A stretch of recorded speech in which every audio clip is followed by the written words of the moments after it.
საღამოშვიდობისა ეთერშია კურსორის სპეციალური გამოშვება დღის ახალ ამბებს სანდრო გუჯაბიძე გაგაცნობთ. ფოთში კორონავირუსის 7 ახალი დადასტურებული შემთხვევა დაფიქსირდა. საქართველოში კი მაჩვენებელმა 3147 შეადგინა. დღეს ფოთის საავადმყოფო 85 წლის პაციენტმა დატოვა, რომელმაც COVID ინფექცია დაამარცხა. დეტალები ვნახოთ ნათია კაკულიას მიერ მომზადებულ სიუჟეტში. საქართველოს მასშტაბით 24 საათის განმავლობაში გამოვლენილია ინფიცირების 3157 ახალი დადასტურებული შემთხვევა. გამოჯამრთელდა 3230 ადამიანი. ამ ეტაპზე აქტიური ინფიცირებულთა შემთხვევა არის 16785. გარდაიცვალა 30 ადამიანი. მთლიანად საქართველოში პირველი ინფიცირების შემთხვევიდან დღემდე ქვეყანაში გამოვლენილია COVID-19-ის დადასტურებული შემთხვევების საერთო რაოდენობა, რომელიც 82835 შეადგენს. გამოჯამრთელებულთა რაოდენობა გაიზარდა და 72291-ია. ამ ეტაპზე აქტიური ინფიცირებულთა შემთხვევა არის 16785, ხოლო 2020 წლის 26 თებერვლიდან დღემდე სულ 733 გარდაცვალების შემთხვევა გვაქვს. რაც შეეხება თვითიზოლაციაში მყოფ ადამიანებს, მათი რიცხვი 50256 შეადგენს. ჩვენს რეგიონში 212 ახალი შემთხვევაა დაფიქსირებული. რუხის კლინიკაში მკურნალობის კურსს 151 COVID პაციენტი გადის. მათ შორის 45 საშუალოდ მძიმე. ფოთის ჰოსპიტალში კი 40 პაციენტი მკურნალობს, რომელთა შორის 6 მძიმე ავადმყოფია. ბოლო 24 საათის განმავლობაში რეგიონში 209 პაციენტი გამოჯამრთელდა. საკარანტინო სივრცეში კი 111 ადამიანი იმყოფება. ფოთში არსებულ მდგომარეობაზე კი საზოგადოებრივი ჯანდაცვის ცენტრის წარმომადგენელი ნინო ლეფსაია გვესაუბრება. დღეისათვის სულ გვაქვს დასნებოვნების 7 ახალი შემთხვევა. აქედან ერთი პაციენტი გადაყვანილია ჰოსპიტალიზირებული იქნა ფოთის ჰოსპიტალში, 2 გადაყვანილი არის კარანტინში, 7 დატოვებულია ბინაზე ჰექიმის მეთვალყურეობის ქვეშ. თუ ამ პერიოდისათვის აღრიცხული არის 758 შემთხვევა, სამწუხაროდ გარდაცვალების და 5 შემთხვევა, გამოჯამრთელებული ყავს 414 პაციენტი, აქტიურ პაციენტად ამ დროისთვის ითვლება 329 ადამიანი, სტაციონარულ მკურნალობას გადის 18 პაციენტი, კარანტინში არის 11, ხოლო ბინაზე ექიმის მეთვალყურეობის ქვეშ იმყოფება 309 პაციენტი. თვითიზოლაციაში ამ დროისათვის იმყოფება 358 პირი. დღეისათვის ტესტირება ჩაუტარდა 211 პირს, აქედან ცხელებიანი იყო 85 პირი და ფოთის ჰოსპიტალს რაც შეეხება ფოთის ჰოსპიტალში ამ დროისათვის სულ 40 COVID ინფიცირებული გადის მკურნალობას. დღეს ფოთის COVID კლინიკიდან 85 წლის პაციენტი გაეწერა, რომელმაც COVID ინფექცია დაამარცხა. ჩვენ ახლა უშუალოდ გავესაუბრებით მას. ბატონო ჟორა, როგორ გრძნობთ ახლა თავს, რა პირობებში გიწევდათ ახლა შესაძლოა არ მაქვს. უგესწრება დავდივარ. მაშინ არ დავდიოდი იმდენს. ყველაფერი გაიგეს, აგარეშიმება, რა შეიძლება ყველაფერი. მე პირადად მადლობა. რა სიმპტომები ქონდათ? რა სიმპტომები ქონდათ? შესამონდა. ედეგებაში 29, 36, 22, 27 და ყოველთვის. ახლა 26. როგორ შეაფასებდით კლინიკაში არსებულ მდგომარეობას? მე გადაპირა 85 წელიწადი ვარ. ბევრი არ მყოფილა სამყაროში. ახლა ვიყავი, ეს არის ნამდვილი ხალხს პატივცემა. ყველაფერი ახანა. თავის დროზე. ერთი ნახევარი საათი არ უნდა დავუძახო და ყველაფერი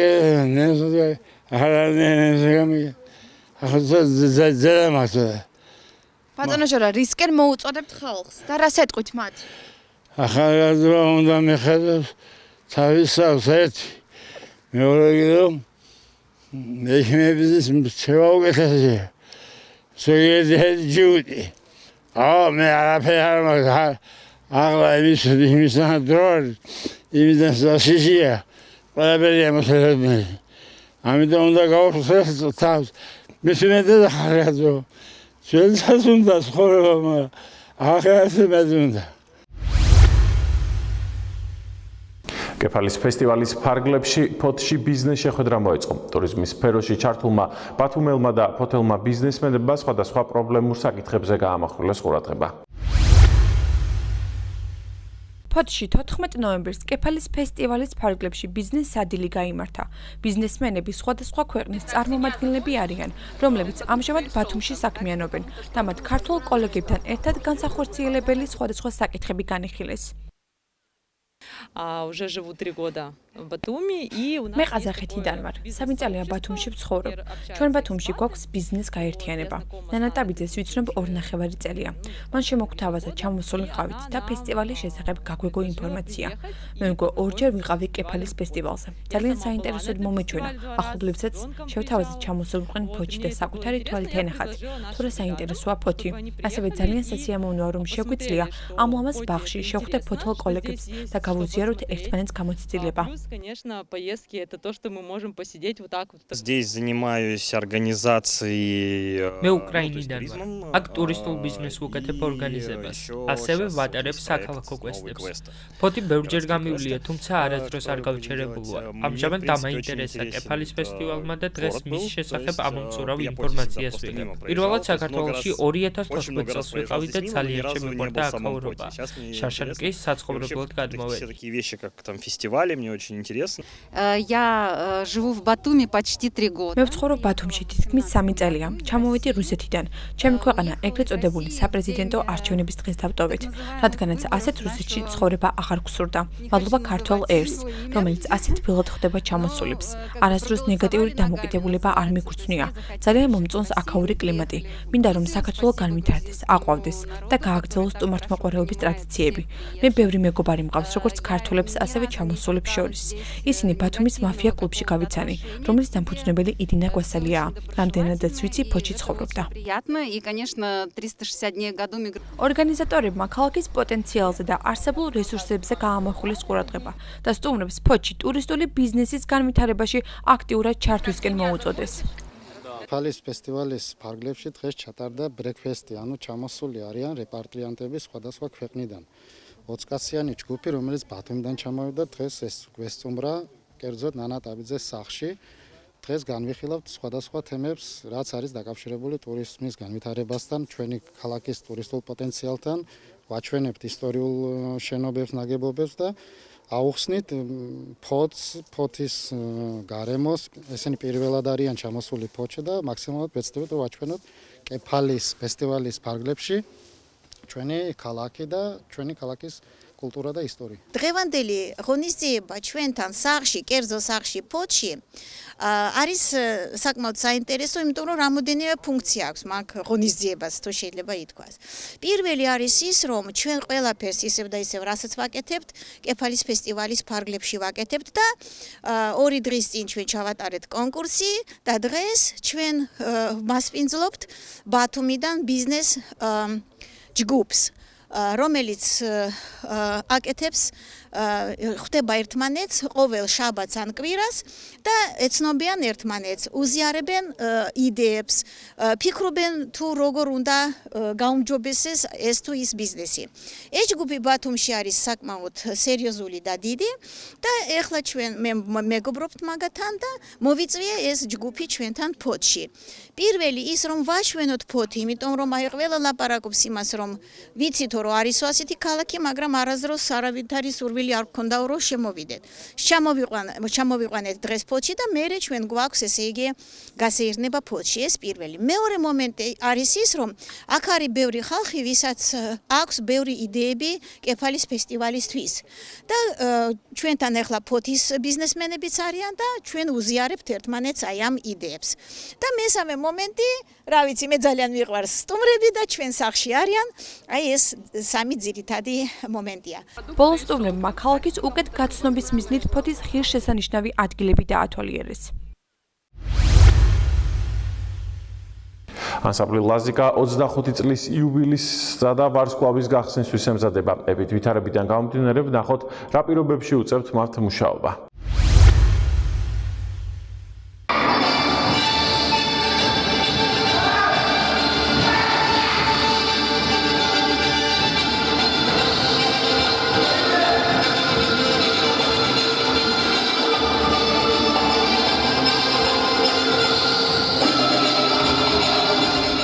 ჯანო ბაგრატიონის სახელობის ქორეოგრაფიული სტუდია ლაზიკას 23 წლიანი შთამბეჭდავი ისტორია აქვს განვლილი. ანსამბლი 1997 წელს ქორეოგრაფების გიგლა თურქიას და დავით ჯოჯუას თაოსნობით შეიქმნა. ლაზიკა ისტორიულ სახელს უკავშირდება, რომელიც მდინარე რიონის ქვემო დინებასა და მდინარე ჭოროხის ტერიტორიას მოიცავს. პირველი წარმატება ანსამბლმა ლაზიკამ 1998 წელს თბილისში გამართულ მოსწავლეთა რესპუბლიკურ ოლიმპიადაზე მოიპოვა და მას შემდეგ არაერთი ფესტივალის, გრან-პრის, ოქროს მედლების და დიპლომების ლაურეატია. ანსამბლის რეპერტუარი მრავალფეროვანია: ქართული დავლური, გურული ფარცა, მეგრული ფერხული, თიელ ქალთა ცეკვა, ქალვაშთა მთიულური, კავკასიური, სვანური, აფხაზური და კოლხური სუიტა.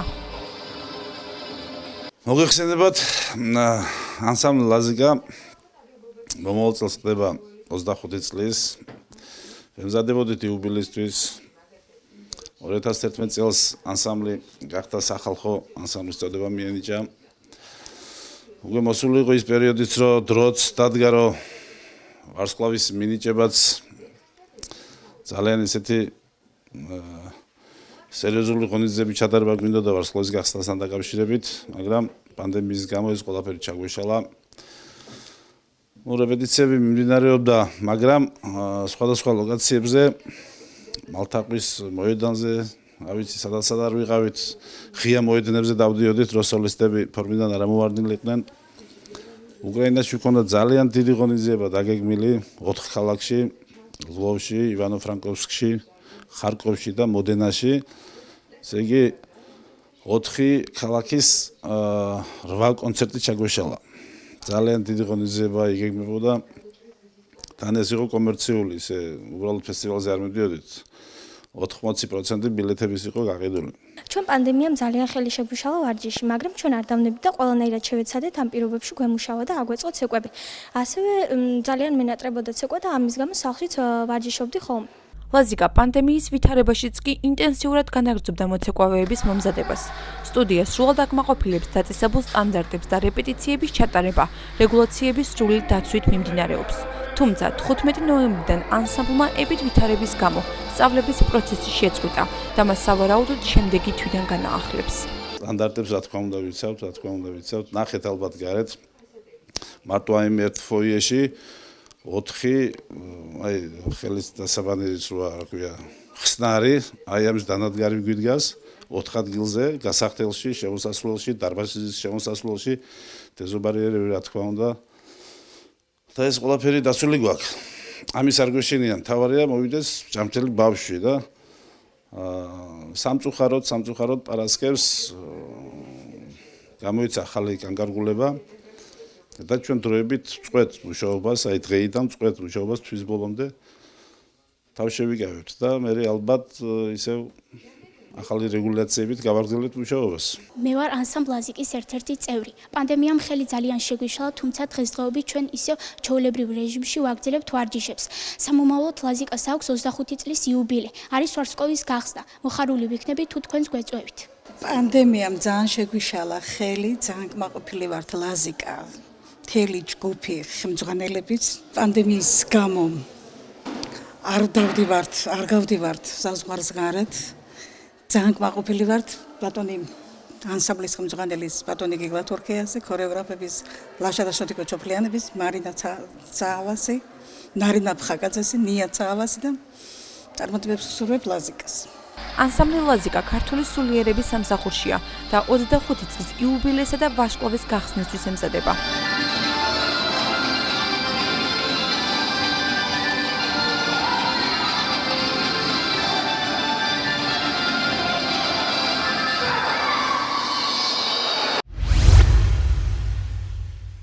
ჩვენ გადამღები ჯგუფი დღეს მონადირე ლევან დობორჯგინიძეს ეწვია, რომელიც ქართული მეკვერნე ჯიშის ძაღლის გადარჩენის საინიციატივო ჯგუფის წევრია. ემუქრება თუ არა გადაშენება აბორიგენულ ქართულ ჯიშს, ნახოთ გიორგი ჯამბურიას მიერ მომზადებული სიუჟეტი.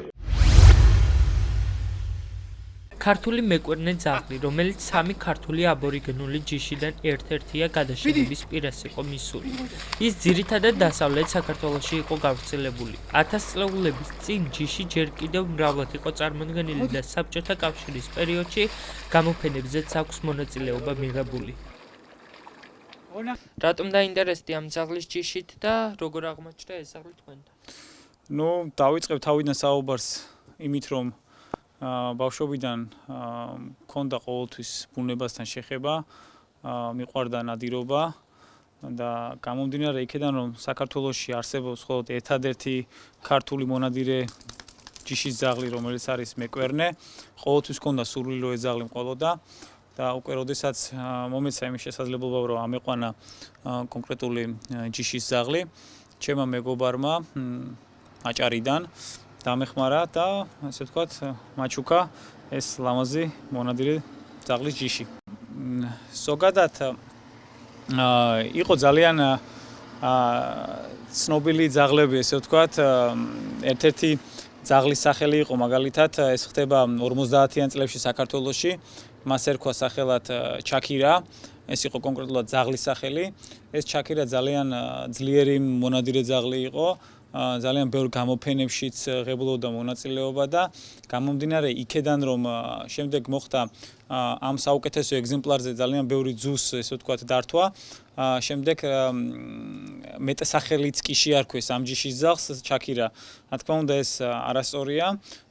ყოველთვის ეს ძაღლი მოიხსენებოდა როგორც ქართული მეკვერნე, ასევე რუსულ ლიტერატურაში საბჭოთა კავშირის დროს მოხსენიებულია როგორც კუნნაია საბაკა, რაც პირდაპირ თარგმანით ნიშნავს კვერნის ძაღლს. საკმაოდ საინტერესო ძაღლებია, ინტელექტი საკმაოდ ძლიერი აქვთ, კარგი სმენა აქვთ, კარგი ყნოსვა აქვთ და მიუხედავად იმისა, რომ არის კარგი მონადირე, ასევე არის ძალიან კარგი მეგობარიც და ასე ვთქვათ, უყვარს ადამიანთან ურთიერთობა. რა თქმა უნდა, ძაღლი გამომდინარე იქიდან რომ არის ძალიან ენერგიული, არასწორი ესე ვთქვათ გაწვნის შედეგად შეიძლება რომ ესე ვთქვათ ძალიან აგრესიული ძაღლი მივიღოთ, რაც რა თქმა უნდა ეს უკვე მეპატრონეზეა დამოკიდებული.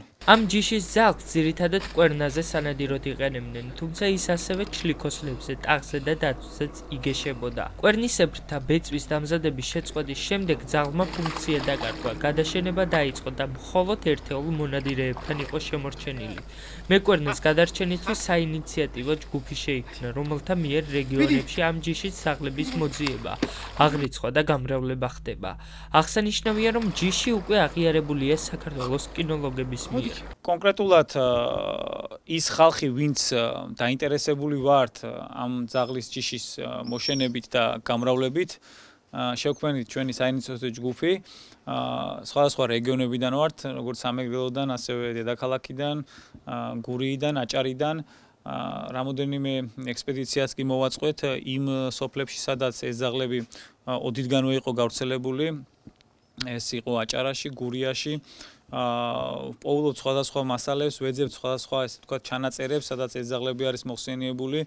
სულ ბოლოს რამოდენიმე დღის წინ აღმოვაჩინეთ ფოტო, სადაც ესე ვთქვათ ფოთელი მონადირეები არიან გადაღებული 1934 წლით არის დათარიღებული. ამ ფოტოზე არის რამოდენიმე მდევარი ჯიშის ძაღლი და შუაში წევს ყურებ დაცქვეტილი თეთრი გულით, ზუსტად ესეთივე ექსტერიერის მქონე ძაღლი. ჩვენი ვარაუდით ეს არის მეკვერნე და პრინციპში მაგ დროისათვის ნაკლებად შესაძლებელია რომ სხვა მსგავსი ტიპის ძაღლი ყოფილიყო. საკმაოდ ცნობილი ხალხი არის ამ ფოტოზე გამოსახული და ჩემდა ესე ვთქვათ საბედნიეროდ თუ როგორ გითხრათ არ ვიცი, ძალიან გახარებული და ბედნიერი ვიყავ, როდესაც ვნახე რომ იქ თურმე ჩემი დიდი ბაბუაც კი არის ამ ფოტოზე გამოსახული. ასე რომ ესეთი შეიძლება ითქვას, რომ ჩემ დიდ ბაბუასაც ქონდა ამ ძაღლთან ამ ჯიშის ძაღლთან შეხება და მე უკვე ალბათ შეიძლება ითქვას, რომ ვაგრძელებ იმ ტრადიციას, რაც ჩემი გვარის ოჯახში ესე ვთქვათ იყო და ესე ვთქვათ ესეთი ისტორიის მქონე ძაღლი ყავს ჩვენ საქართველოში და კონკრეტულად ფოჩიც. რაც შეეხება გამოფენებს, უკვე ჩატარდა ერთი გამოფენა, სადაც წორომ აიღო პირველი ადგილი თავის ესე ვთქვათ კლასში. ეხლა იმართება დეკემბრის თვეში მეორე გამოფენა, აქ უკვე იქნება მხოლოდ ეროვნული ჯიშები, სადაც რისთვისაც უკვე ვემზადებით საეცინო ჯგუფი, ჩვენი ძაღლებით უნდა ჩავიდეთ, გავაცნოთ ფართო საზოგადოებას და ასე ვთქვათ, უფრო ცნობილი და უფრო პოპულარი რო გახდეს ჩვენ ყოველთვის ქართველებმა უნდა ვეცადოთ ის რომ ჩვენი რაც არის ეროვნული იმას გაუფრთხილდეთ, შევინარჩუნოთ და ესე ვთქვათ პოპულარიზება გაუწიოთ. რაც შეეხება ამ ჯიშს, თქვენ ხედავთ რომ ძალიან წყნარი და სიკიკით გაწონასწორებული ძაღლებია. არსებობდა ესეთი თქვათ თქმულებები ამ ჯიშის ძაღლზე რომ ეს ძაღლები იყვნენ ძალიან აგრესიულები, ვერ ეგუებოდნენ უცხო ადამიანებს, მაგრამ ეს ყველაფერი მაინც იყო იმიდან გამომდინარე რომ ხდებოდა ძაღლების არასწორი აღზრდა. პაჭუ ჟორდანიას წიგნშიც კი არის ეს ძაღლი მოხსენებული, სადაც ისიც იგივეს ამბობს რომ ძაღლების აგრესია გამომდინარეობს არასწორი აღზრდით. რაც მნიშვნელოვანია და აუცილებელია გავითვალისწინოთ, სანამ ვინმე გადაწყვეტს ამ ძაღლის ჯიშის აყვანას, უნდა გაითავისოს ის რომ ეს არის ძალიან აქტიური ძაღლი, მას ჭირდება ესე ვთქვათ ვარჯიში, სირბილი, ბუნებასთან ყოფნა, ტყეში ყოფნა, რაც მისთვის აუცილებელია. ეს არ არის რაღაც თქვათ ოთახის ძაღლი, რომელსაც გამოვკეტავთ და მთელი დღის განმავლობაში ოთახში გეყოლება. ეს არის ძაღლი, რომელსაც უნდა ქონდეს შეხება ბუნებასთან, ნადირობასთან და აქტიურ ცხოვრებასთან. ასე რომ მოხარულები ვიქნებით თუ ეს ძაღლი აი ესეთი ბუნების მოყვარულ ადამიანებთან მოხვდებიან და მოახდენენ მათ ასე ვთქვათ მოშენებას და გამრავლებას. ქართულმა მეკვერნემ ერთხელ უკვე მიიღო მონაწილეობა ძაღლების გამოფენაში, რაც მის პოპულარიზაციას უწყობს ხელს. მეორე გამოფენა კი, რომელიც ამ თვის ბოლოს იყო დაგეგმილი COVID პანდემიის გამო 20 დეკემბრამდე გადავადდა. ახლა კი ერთად ნახოთ თუ როგორი ამინდი გველდება უახლოესი 3 დღის განმავლობაში.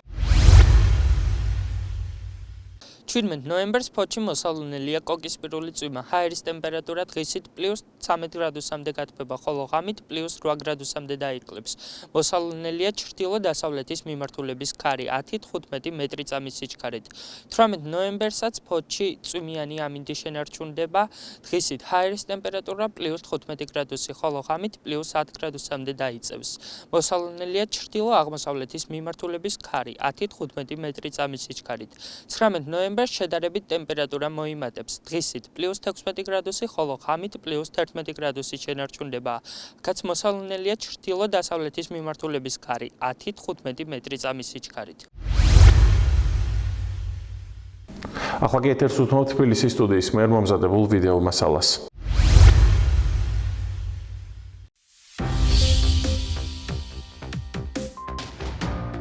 კორონავირუსი და ოკუპირებული ზონები საქართველოს კონტროლირება ტერიტორიაზე გადმოყვანის მოლოდინში ახალგორში მცხოვრები ექიმი გარდაიცვალა. დღეიდან ახალი პორტალი ამოქმედდა, სადაც მოქალაქეები საკუთარი ოჯახის ექიმის შესახებ ინფორმაციის მოძიებას შეძლებენ. ჯანდაცვის მინისტრის კრიტიკა კლინიკებს, მოქმედი შეზღუდვების გამკაცრება და ახლის დაწესება. რას გეგმავს საკოორდინაციო საბჭო? მოგესალმებით, გიერთებით თბილისის სტუდიით, მე გიგა აბულაძე ვარ. დღეიდან ამოქმედდა პორტალი, სადაც მოქალაქეები საკუთარი ოჯახის ექიმის შესახებ ინფორმაციის მოძიებას შეძლებენ. ამის შესახებ ჯანდაცვის მინისტრმა განაცხადა. პორტალზე პირადი ნომრის მითითებით მოქალაქეს შეუძლია გაარკვევს თუ რომელი პირველადი ჯანდაცვის დაწესებულებაშია რეგისტრებული, ვინ არის მისი ოჯახის ექიმი და რომელ ნომერზე უნდა დაუკავშირდეს მას. ეს განკვირთავს 112-ს, თქვა ეკატერინე ტიკარაძემ. სისტემა გამორიცხავს კერძო დაზღვევის მქონეებს. ეს განტვირთავს 112-ს იმ მიმართებაში, რომ დღესდღეობით 112-ში შედის ზარი არა მხოლოდ სასწრაფო გადაუდებელი ბრიგადის გამოძახების მიზნით, არამედ ოჯახის ექიმის მოძიების კუთხითაც და შესაბამისად ჩვენ ეს გადავიტანეთ სხვა პლატფორმაზე. ლოდინის ზარი, რომელსაც ასევე თქვენ ხშირად ასახელებდით, შეფერხების მიზეზად და იყო რიგი შემთხვევები, როდესაც 3-4 საათი ვერ ხერხდებოდა 112-თან დაკავშირებით, ჩვენ ვთვლით, რომ ამით ეს ზარი მნიშვნელოვნად ლოდინის პერიოდი მნიშვნელოვნად შემცირდება.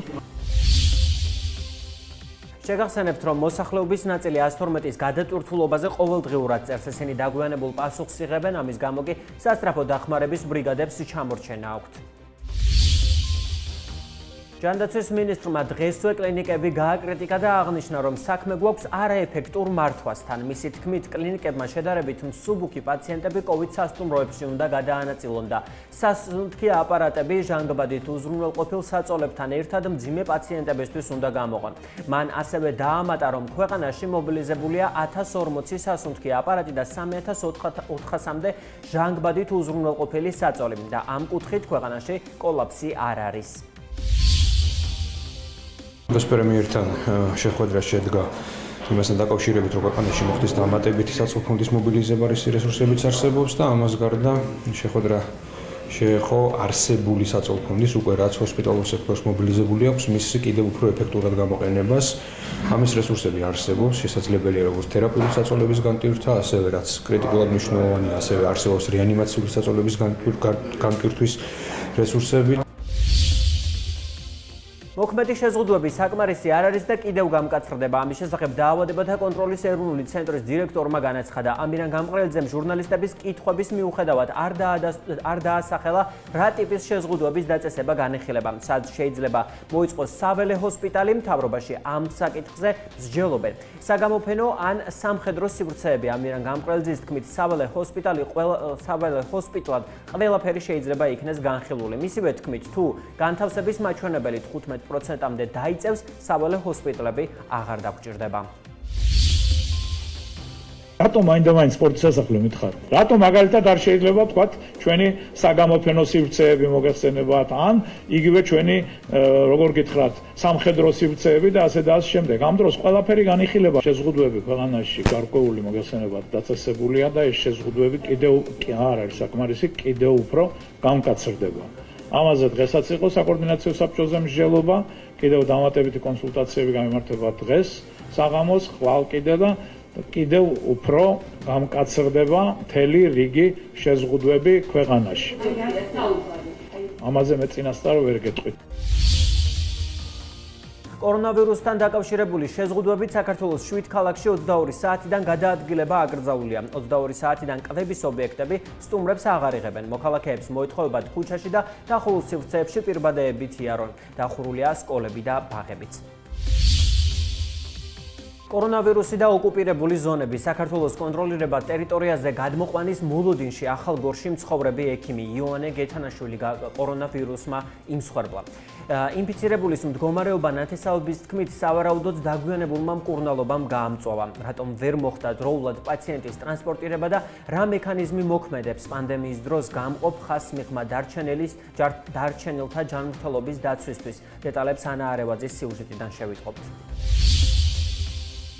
ოკუპირებულ ახალგორში ადგილობრივი ექიმი 68 წლის ონისე გათენაშვილი კორონავირუსით გარდაიცვალა. გავრცელებული ინფორმაციით ოჯახმა ინფიცირებულის თბილისში გადაყვანა მოითხოვა, თუმცა დე-ფაქტო ხელისუფლებამ იგი სამკურნალოდ ცხინვალში მოათავსა, სადაც მისი მდგომარეობა უფრო დამძიმდა. მას შემდეგ კი რაც თბილისში პაციენტის გადმოყვანის გადაწყვეტილება მიიღეს, საბუთები მოაწესრიგეს, მისი მდგომარეობა დამძიმდა და იგი გზაში გარდაიცვალა. მომხდარ შერიგების სამინისტრო წერილობით გამოიხმაურა და საოკუპაციო რეჟიმი გულგრილობაში დაადანაშაულა. ოკუპირებული ახალგორი ერთ წელზე მეტია ჩაკეტილია. ეგრეთ წოდებული გადასასვლელი პუნქტების გაუქმებამ უკვე 16 ადამიანის სიცოცხლე იმსხვერპლა. ოკუპანტები მოქალაქეებს საქართველოს კონტროლირებად ტერიტორიაზე გადმოსვლის საშუალებას არ აძლევენ, რაც მათ კრიტიკულად მნიშვნელოვან ჯანდაცვის სერვისებზე წვდომას უზღუდავს. საოკუპაციო ძალებთან ერთად საქართველოს ხელისუფლების ბრალეულობაზე საუბრობს აქტივისტი ახალგორიდან. თამარ მეარაყიშვილი ამბობს, რომ ამ უკანასკნელთ მხოლოდ მაშინ ახსენდებათ ახალგორში მცხოვრებლები, როცა ტრაგიკული შედეგების წინაშე დგებიან. თუ ტელევიზიებით, მედიით, ან ძირითადად მედიას გულისხმობენ, არ გვახსენებენ საქართველოს ხელისუფლებას საერთოდ არ ვახსენებენ. ასე დროს განსაკუთრებულად ჩანს, რომ მათ არ იციან ჩვენ როგორ ცხოვრობთ. იციან მხოლოდ ზეპირად ეს შაბლონური მძიმე ჰუმანიტარული მდგომარეობა, ადამიანები ასე არიან, ისე არიან, მაგრამ ძალიან მცდარი ინფორმაციები აქვთ, რაც მე ვფიქრობ უპატიებელია, რომ ხვდება ხალხი იმით, რომ მათ არ აქვთ საჭირო და აუცილებელი სამედიცინო მომსახურების ხელმისაწვდომობა და ხელისუფლება მხოლოდ განცხადებებით იფარგლებს რა ბერკეტი აქვს საქართველოს მთავრობას საოკუპაციო ზოლს მიღმა მცხოვრები თანამოქალაქეებისთვის სასიცოცხლო მნიშვნელობის დახმარების აღმოსაჩენად პანდემიის პირობებში და რამდენად საფუძვლიანია სამოქალაქო სექტორის კრიტიკა. ამ კითხვებით ჩვენ უწყებას მივმართეთ, თუმცა გადატვირთული განრიგის მოტივით კომენტარზე უარი მივიღეთ. გამყოფ ზოლს მიღმა დარჩენილი პაციენტების მკურნალობის ერთ-ერთი მექანიზმი წითელი ჯვრიის საერთაშორისო კომიტეტია. სამედიცინო ევაკუაციების პროგრამის საშუალებით მათ დაბიდან პერიოდულად მძიმე ავადმყოფები გადმოყავთ. თუმცა სჭირდება თუ არა პაციენტს სამედიცინო ტრანსფერი. ამ გადაწყვეტილებას დე-ფაქტო ხელისუფლების წარმომადგენლები და სამედიცინო პერსონალი იღებს. გადაწყვეტილებას იმის თაობაზე სჭირდება თუ არ სჭირდება ამა თუ იმ პაციენტს სამედიცინო ტრანსფერი, ამას იღება შესაბამისი სტრუქტურები, მათ შორის სამედიცინო პერსონალი და ამ შემთხვევაში დე-ფაქტო ხელისუფლების წარმომადგენლები. ეს შემთხვევაც სტანდარტულად სხვა შემთხვევების მსგავსად ჩვენი ჩართულობა, ასე ვთქვათ, ამ შემთხვევაში დაიწყო მას შემდეგ, რაც ჩვენ მივიღეთ მომართვა იმის თაობაზე, რომ საჭირო იყო პაციენტის ტრანსფერი. ახალგორთან დამაკავშირებელი გზა 1 წელი და 2 თვე არაც დე-ფაქტო ხელისუფლების მიერ ჩაკეტილია. რამდენი პაციენტის ტრანსპორტირება მოხერხდა პანდემიის პირობებში ცხინვალიდან უცნობია. პერიოდულად საოკუპაციო მთავრობის მიერ ვრცელდება ინფორმაცია მათთვის რუსეთის მიერ აღმოჩენილი დახმარების შესახებ. დღესვე გავრცელდა ინფორმაცია, რომ ანატოლი ბიბილოვი იმყოფება რუსეთში კორონავირუსთან ბრძოლის სტრატეგიის განსახილველად.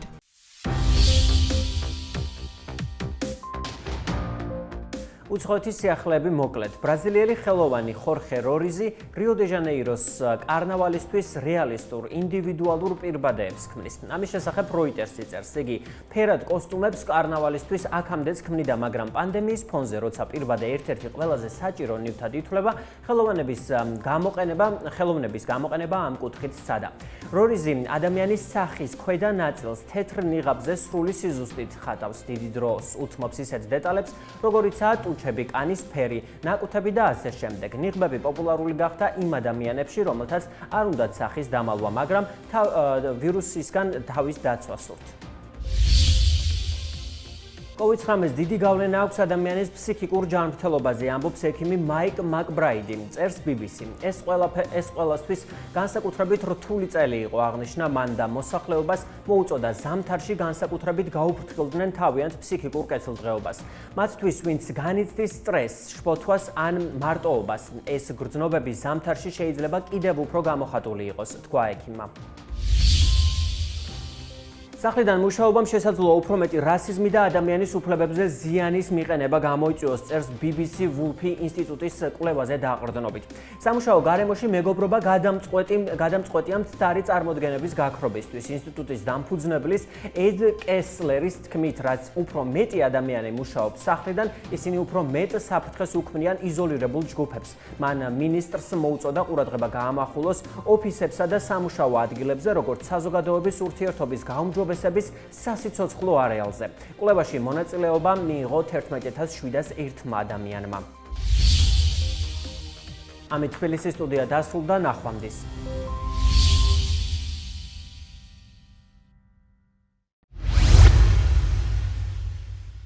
ახლა კი ერთად ვნახოთ ამერიკის ხმისა და საქართველოს რეგიონალურ მაუწყებელთა ალიანსის ერთობლივი პროექტის სტუდია ვაშინგტონი.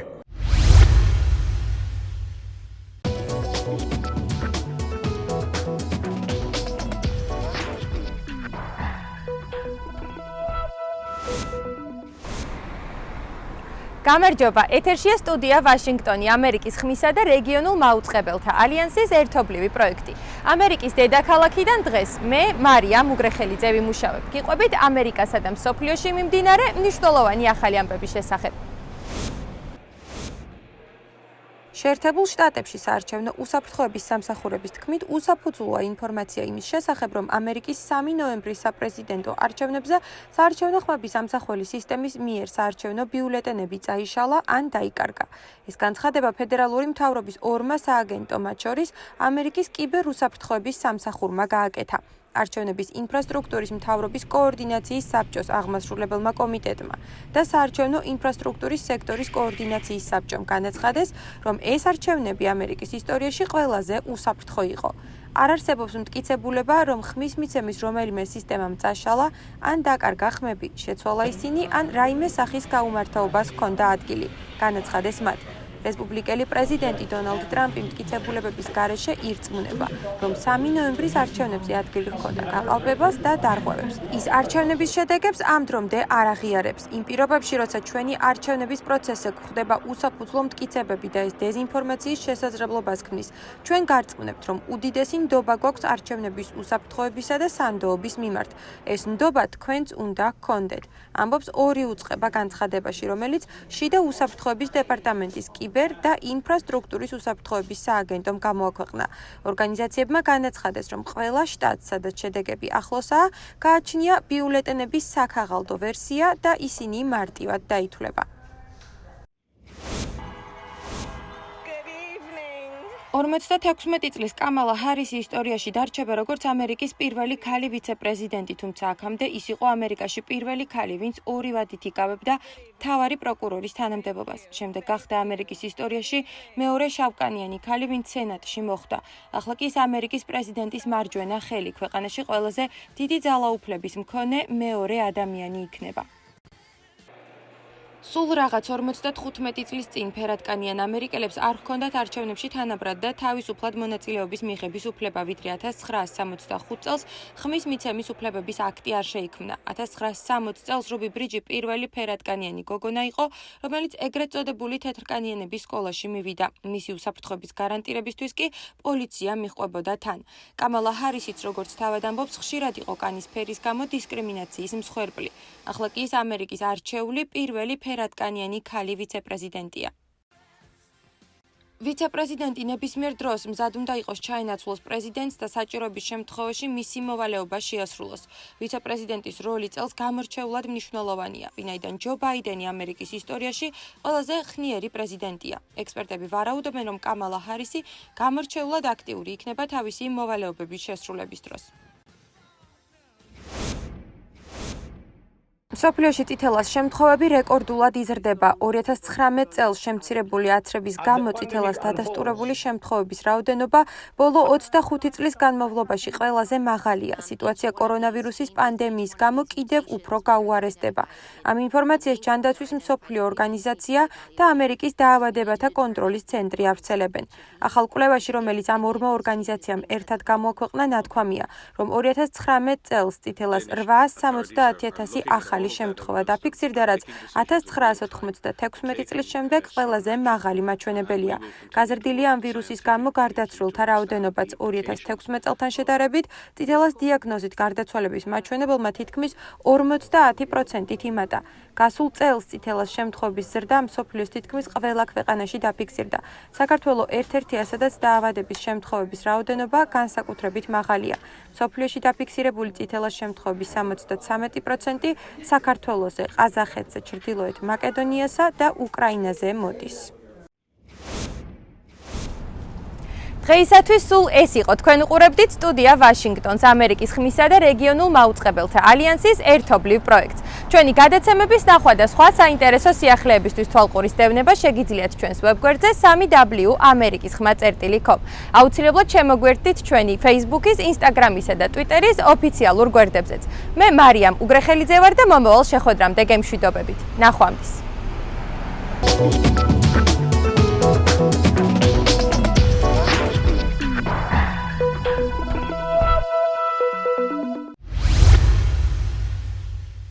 კურსორის სპეციალური გამოშვება კი დღეს ამით ასრულებულია. ჩვენ ხვალამდე გემშვიდობებით, გმადლობთ ყურადღებისთვის. ნახვამდის.